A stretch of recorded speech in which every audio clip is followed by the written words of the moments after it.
akan belajar lagi kali ini tentang melestarikan sumber daya alam serta mengenal bagian tubuh hewan dan fungsinya.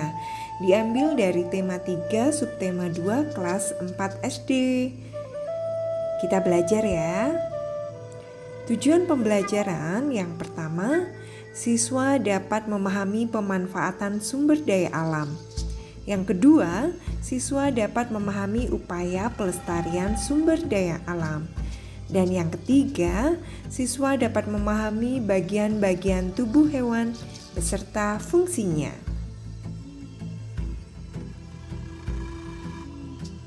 Tahukah kalian hewan apakah ini? Coba kalian amati ya. Dan bagaimanakah keberadaan hewan ini? Mengapa hewan ini dilindungi? Nah, kalian pasti tahu ya. Ya, betul sekali. Ini adalah hewan komodo dan badak bercula satu kebanggaan bangsa Indonesia. Hewan ini tinggal di kawasan hutan tropis, sedangkan komodo hidup di Pulau Komodo sebelah timur Pulau Sumbawa.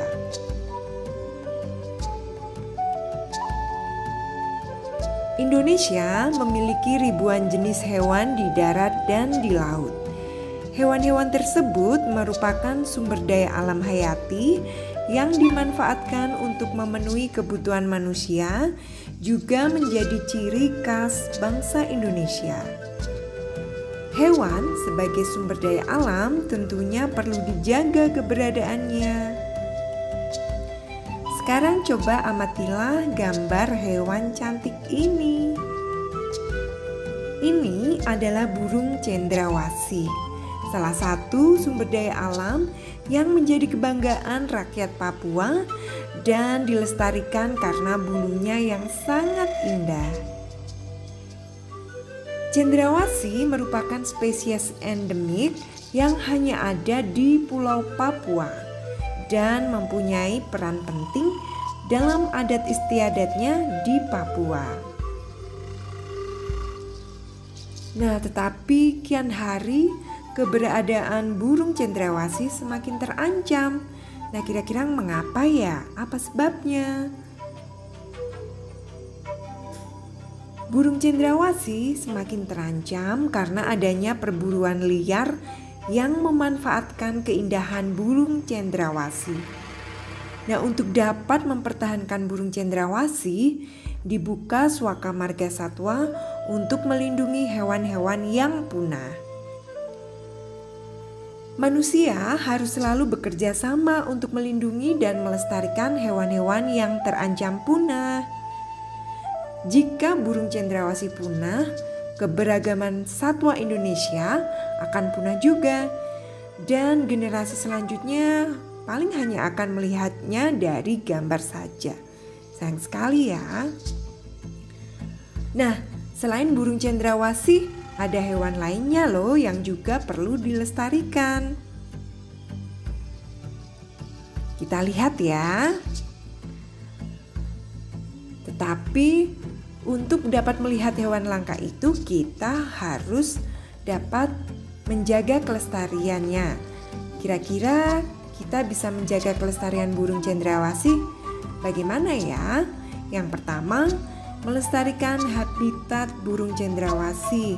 Kemudian yang kedua, menindak pelaku perburuan burung cendrawasih. Dan yang ketiga, melakukan penangkaran burung cendrawasih. Nah, sekarang kita lihat hewan langka yang ada di Indonesia dan merupakan kebanggaan kita semua. Yang pertama, coba kalian lihat, ini adalah badak Jawa. Dan ada orang hutan. Indah sekali ya. Dan yang ketiga, kita mempunyai harimau Sumatera dan juga komodo. Dan berikutnya ada anoa seperti ini. Dan ada kura-kura leher ular. Nih, yang bertengger di atas badak Jawa. Kemudian ada ikan pari. Nah, ini hidupnya di laut ya. Dan ada ikan hiu yang pasti kalian sudah tahu semua. Dan ada burung jalak Bali yang putih ini. burung malesi yang seperti ini, dan burung cendrawasih yang sudah kalian pelajari. Nah, kelestarian hewan langka tadi sangat bermanfaat bagi kelangsungan hidup manusia. Sebagai warga negara, kita mempunyai kewajiban untuk melindungi dan melestarikannya tentu saja. Nah, pelestarian hewan tadi dapat dilakukan dalam dua cara. Yang pertama, in situ dan ex situ. Apa ya itu? Pelestarian in situ adalah pelestarian hewan di tempat asli hewan tersebut berada. Contohnya, cagar alam, suaka marga satwa, dan taman nasional.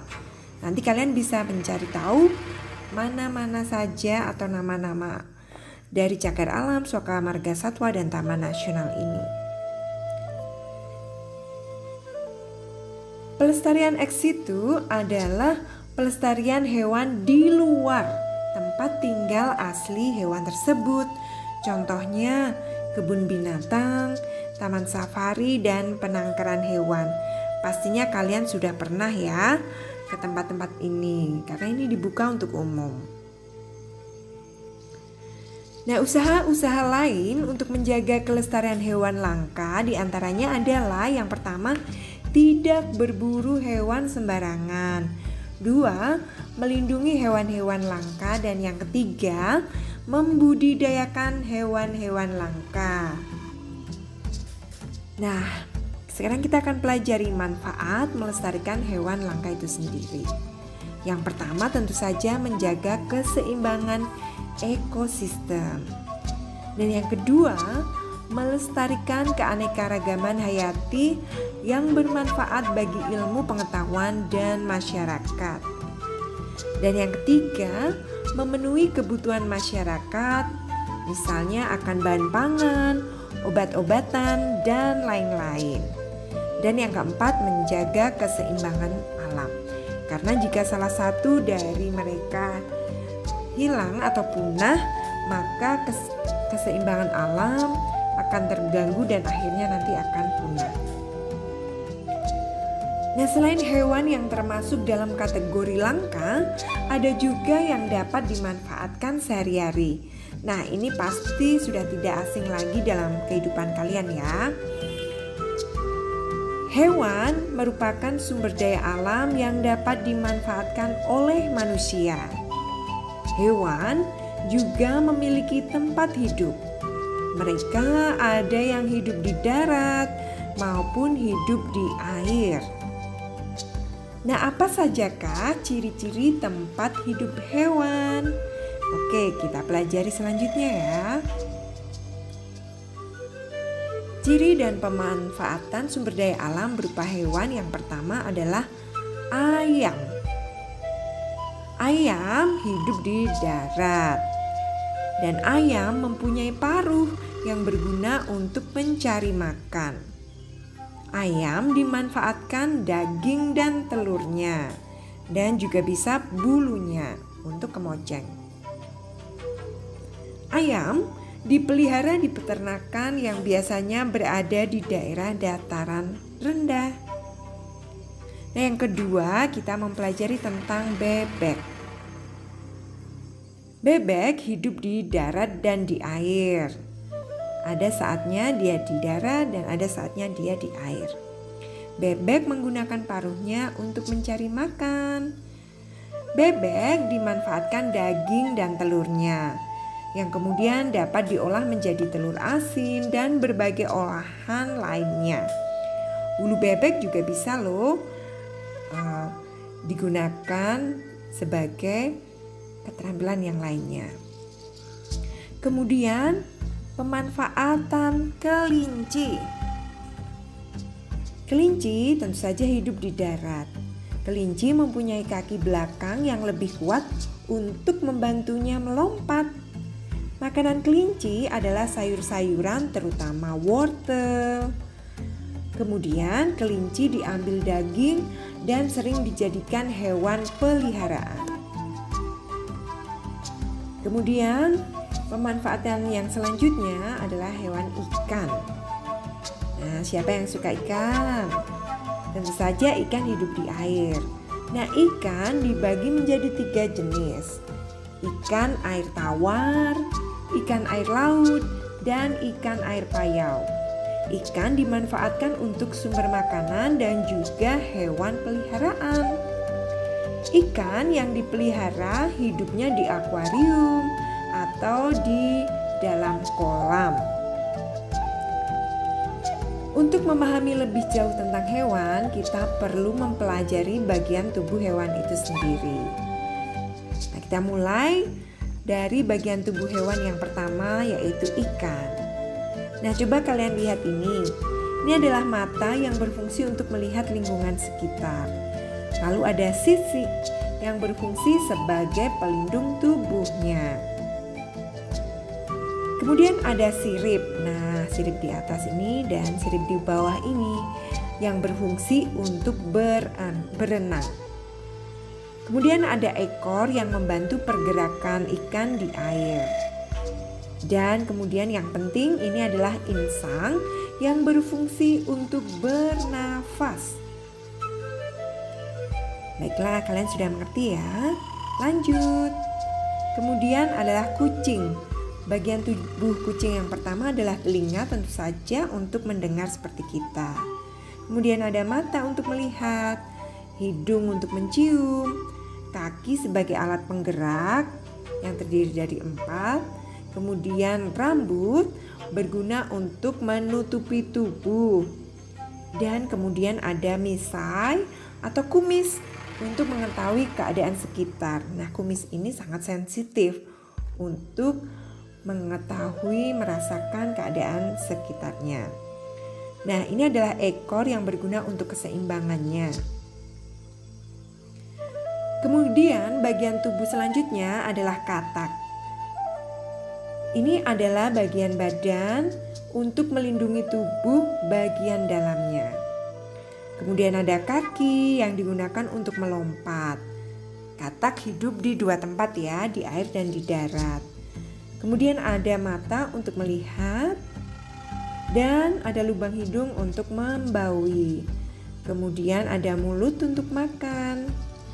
Dan selanjutnya adalah bagian tubuh hewan burung yang akan kita pelajari.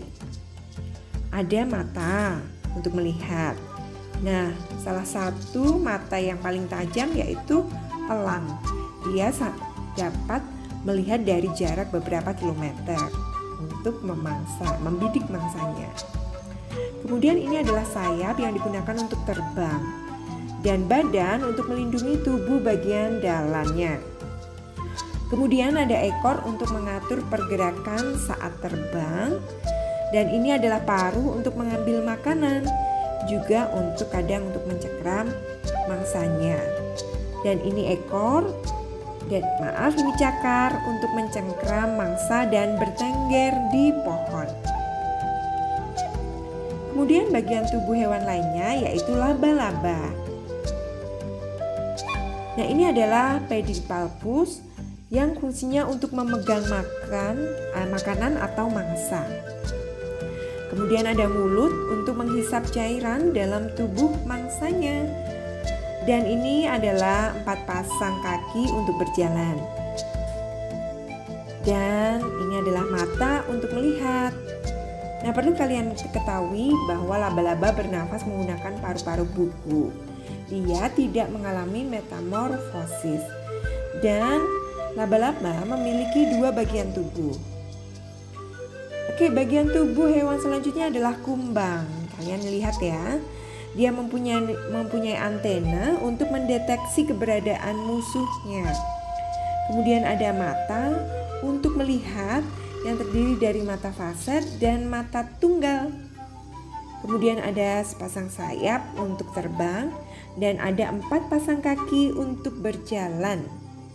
Nah, kumbang ini bernafas menggunakan trakea.